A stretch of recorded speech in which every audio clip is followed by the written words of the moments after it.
have seen them on racetracks, on giant dump trucks, and even on space shuttles.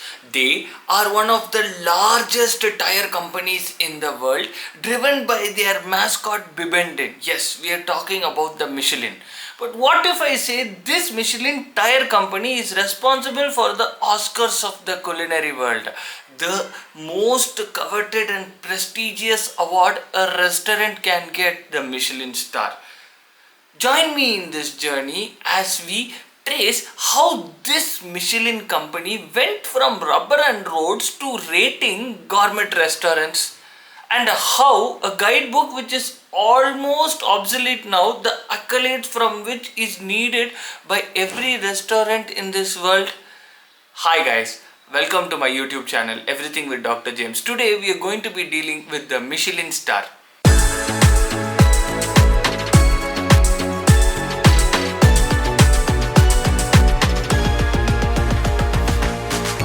Now let's rewind back to the 1880s. These was the early days of car invention. They were highly unreliable and clunky. There were only 3,000 cars in the whole of France, and those who were having automobile parts company were finding it difficult to stay afloat because they did not have enough cars to sell their parts to. Enter Edouard Michelin and Andre Michelin. They had just started their Michelin tire company, and it was slowly gaining visibility because of their replaceable air-filled tires. But they faced the same problem. They did not have enough cars to sell their tires to. So they were thinking of ways to not only make people buy cars, but in fact use them. So their brilliant idea, they didn't want to advertise their tires and make the tires sell more.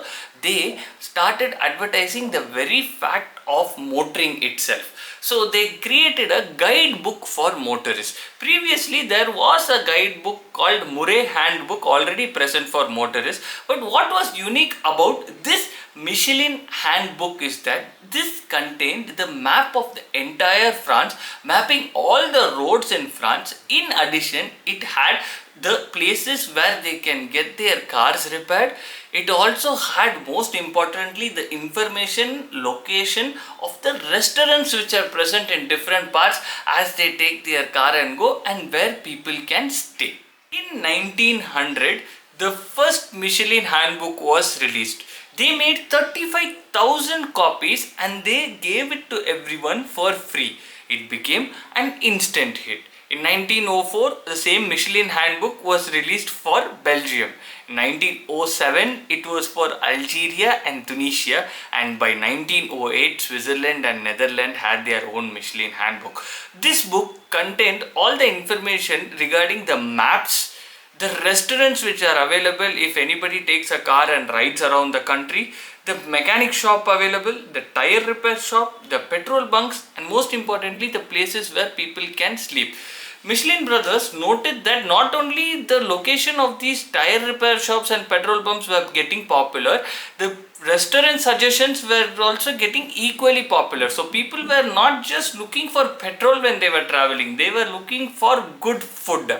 So what happened was, because of this rising popularity, initially the review of these restaurants were very brief.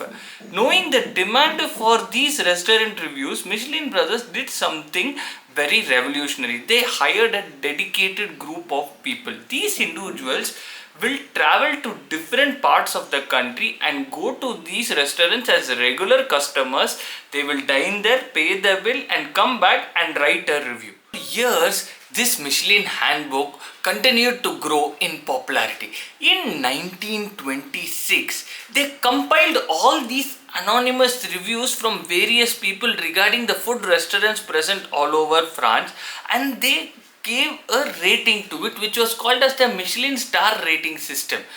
That time they gave only 1 star. This 1 star means fine dining. But in 1931, they converted this 1 star into a 3-star system. The 1 star means good food quality worth a visit. 2 stars means excellent food quality worth a detour. 3-star means, which is the pinnacle of all achievement, means exceptional food quality worth a special journey. This rating system became the most sought after rating system in restaurants slowly all over the world, with restaurants waiting to get a Michelin star.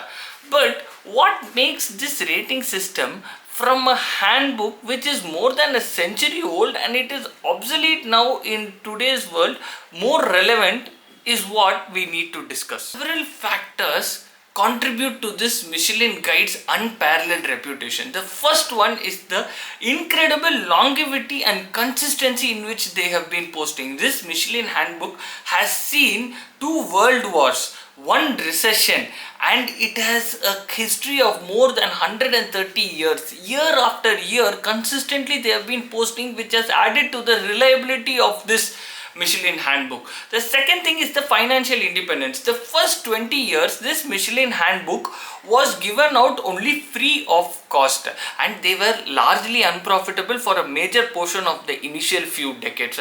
But this could be circumvented by the huge budget which the marketing department of this Michelin tire had, which actually added to the reliability and the purity of their reviews, because they didn't need to get money from the restaurants and give a good review for them, because they were already funded adequately by the marketing department.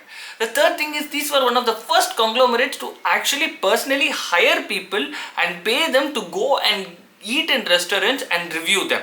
So this exclusivity added that. Finally, the most important thing was its inherent exclusivity. Usually this handbook was targeting the rich who could afford cars. Even though in 1950s these cars became an essential commodity and common people were buying it and they had 1 lakh subscribers, the main target of this Michelin handbook was the rich people. So getting a Michelin star used to differentiate these restaurants to a next level. From 1 in 1,000, they used to go to a 1 in a few dozen restaurants. Today, the physical handbook is less relevant in the digital age. But still, the Michelin star is something which all the restaurants are more sought after. Right now, the Michelin star has been given to over 40,000 restaurants in 24 countries. One unique fact is this Michelin star is not present in India, mainly because this Michelin handbook is not made for India. That is the reason why no Michelin star restaurants are there in India. So the next time you go to a Michelin star restaurant, think of its journey, that it was just a marketing ploy for a tire company. Do like, share and subscribe me for more interesting videos like this.